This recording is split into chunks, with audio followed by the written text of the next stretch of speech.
2, 1. 7 things you probably didn't know you need to know. I'm Jamie East, and this is the Smart 7. Good morning, everybody. It's Monday the 20th of March, and it's International Day of Happiness. And a big happy birthday to Spike Lee, Holly Hunter, and Fernando Torres. Russian President Vladimir Putin has been slapped with an arrest warrant by the International Criminal Court for alleged war crimes.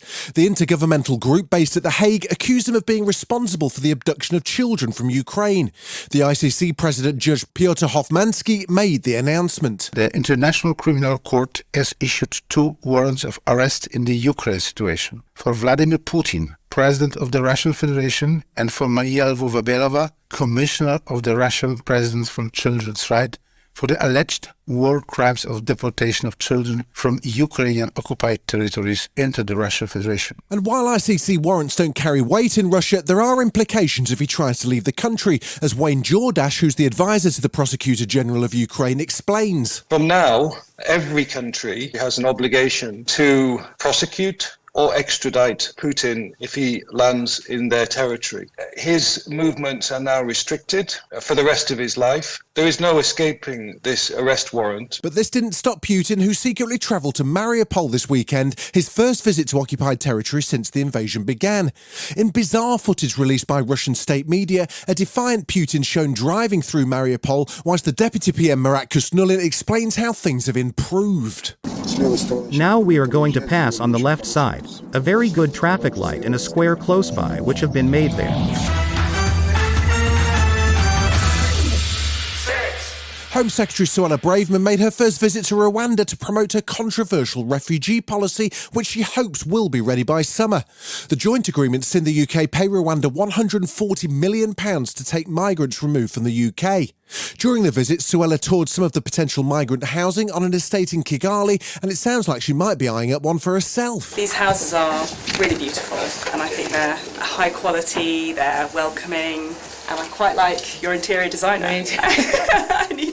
I need some advice for myself. The trip came under scrutiny after she only invited a select group of right-leaning media with her, and of course the policy itself still faces huge legal challenges.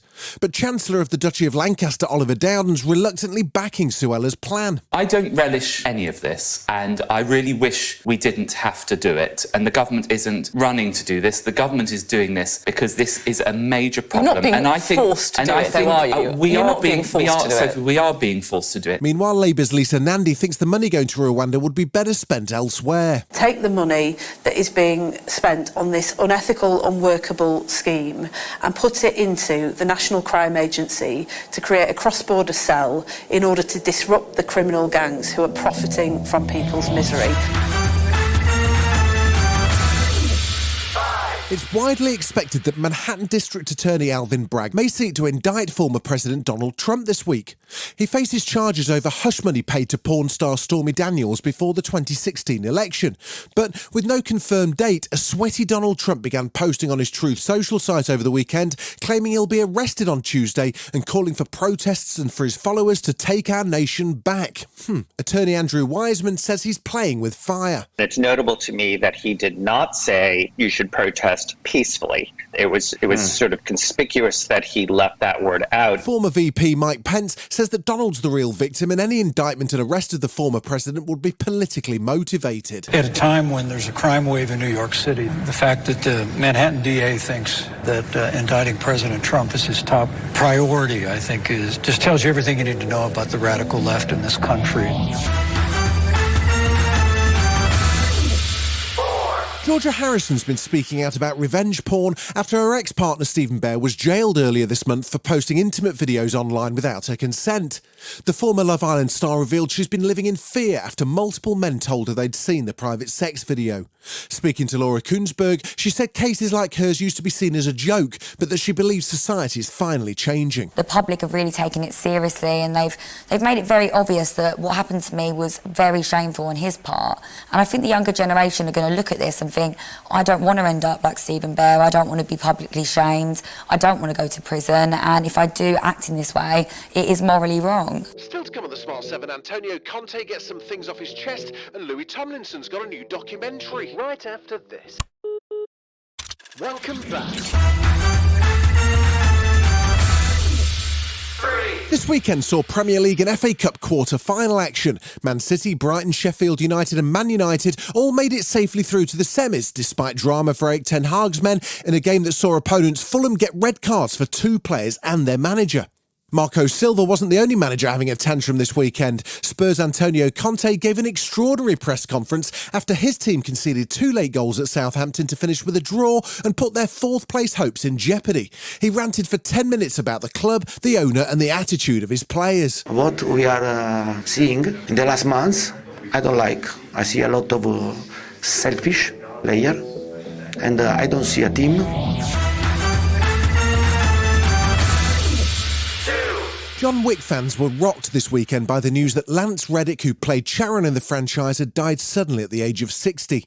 Keanu Reeves paid tribute to his late co-star in a statement saying he was heartbroken and saddened. Rest in peace, Lance. Room 880.